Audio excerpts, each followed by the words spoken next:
బుట్ట తెచ్చుకో. షాపు పోదాం, టమాటాలు తెద్దాం.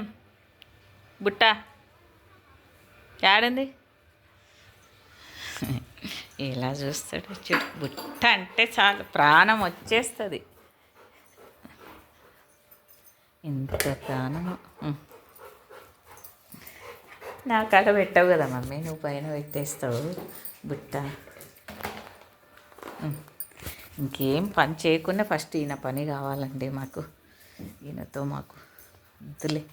చూడు రా మమ్మీ, తొందరగా పోదాం రా మమ్మీ, పోదాం రా మమ్మీ. అంతసేపు చేస్తావు నువ్వు. ఈరోజు లేట్ అయింది. ఎవరైనా 9 గంటలకు పోయి షాప్కి పోతారా మమ్మీ? నువ్వు అట్లా చేస్తావా అంటున్నాడు దారిబాబు. కనిపిస్తుంది చిన్న బుట్ట అట్లే పోతాడు చూడండి. ఆ పాప వస్తున్న పాప నడిచేటప్పుడు కనిపించి నేను ఎందుకు రాను చిన్న చూడుతాడంట. అట్లే సరిగా పట్టుకో. కళ్ళు కనిపిస్తున్నాయా నీకు? పా కనిపిస్తున్నాయంట. అట్లనే పట్టుకున్నాడంటే.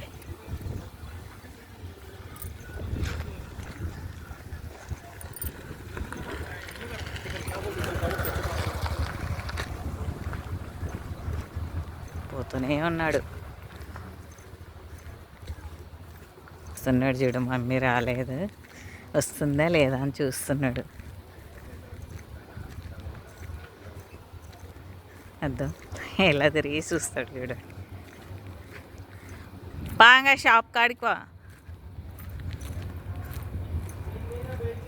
పాప వస్తున్నా పనన్న.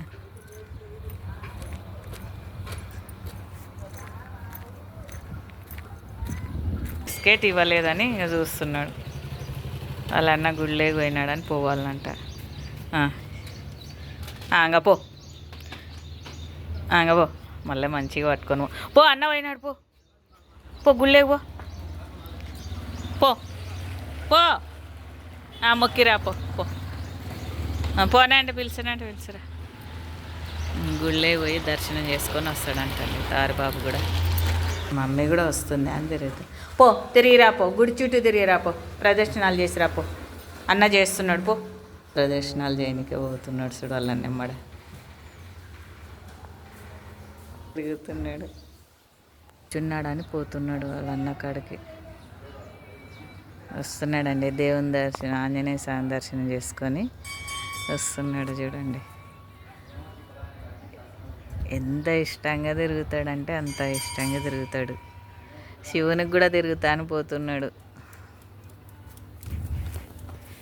పా బండి మీద వస్తావా? బండి అన్న పోతాడు పా. అన్న రాలేదని చూస్తున్నాడు. అన్న డ్యూటీకి పోతున్నాడు పా. వేస్తే చిన్న అన్నమ్మడా ఆంజనేయ స్వామి గుడి వేస్తే గుడి వేయించినాడండి తారుబాబు పొద్దున్నే.